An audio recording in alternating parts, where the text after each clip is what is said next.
One of the biggest mistakes that many IELTS candidates make with writing is that they start writing without planning. They think that planning is a waste of time. This is not true. In fact, with effective planning, you can actually save time. Effective planning will help you stay focused on the topic all the time, which means you won't be losing your valuable time erasing and rewriting your ideas. In this video, I'm going to show you step by step what you need to do to plan for writing and how to plan effectively. This is Rustam from ACE IELTS. I'm an expert IELTS trainer with over 15 years of teaching experience.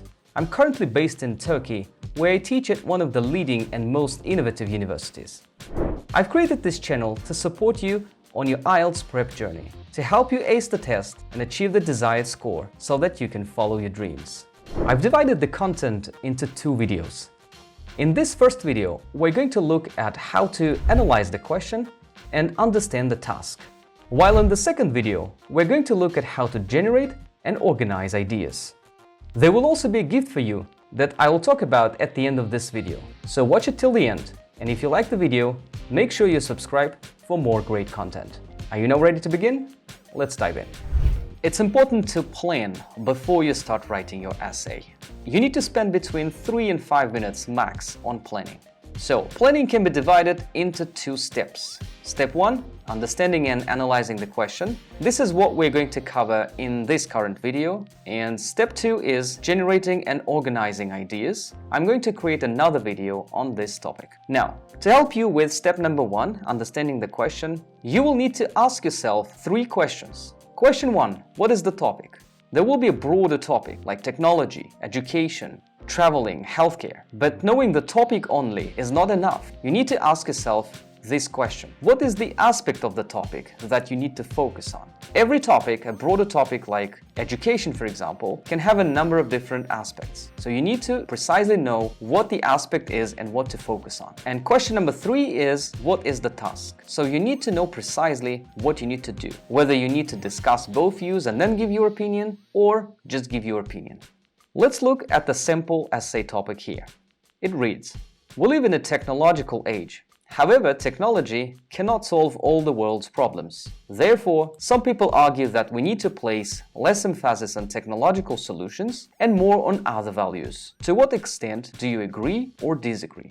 Now, let's consider this topic and let's go with these 3 questions one by one. So, question number 1, what is the topic? And some of you might say, easy, this is about technology. And they start writing about technology. But hold on for a moment. What exactly are you going to write about? Technology is a broad topic. Are you going to write about technology in education, technology in healthcare, or whether technology plays a role in our social lives? So you need to consider the aspect. You need to understand precisely what it is you're going to focus on. The second question you need to ask yourself is, what is the aspect of this topic? And in this case, it says that technology, let's just read what it says here in the title. Technology cannot solve all the world's problems. So therefore, some people think we need to place more emphasis on other values rather than on technological solutions. In this case, you need to ask yourself this question, whether technology can solve all the world's problems, and if not, what problems it can't solve. Perhaps you want to think about education, whether technology provides equal access to study resources, whether it has solved this problem or not. Perhaps you can think about healthcare, whether technology has helped eradicate deadly diseases.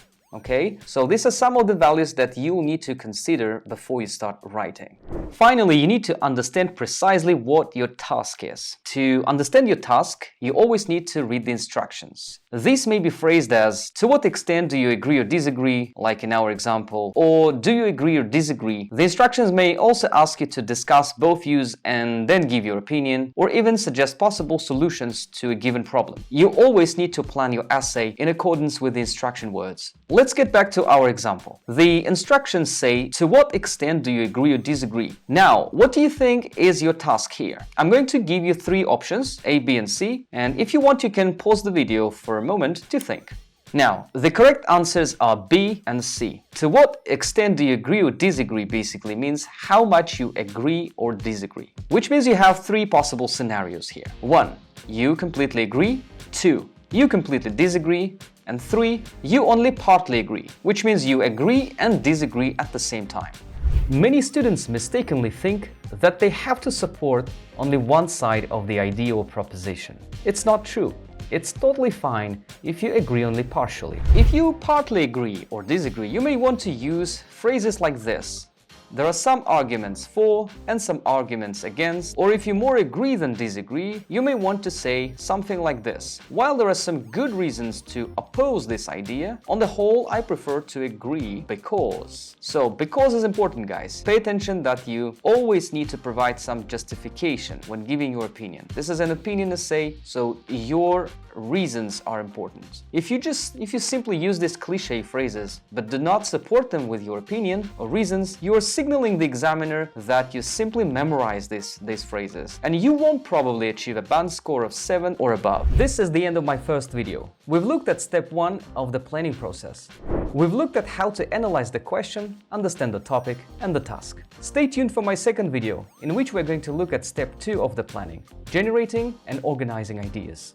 As I promised, I have a little gift for you. I've created this Google Doc in which I'm showing you my analysis of 10 most common essay topics. Feel free to make a copy and use it. Let me know in the comment sections if you have any questions. Alright, this is all for now. If you like this video, make sure you subscribe for more valuable content. Cheers! I'll see you in my next videos.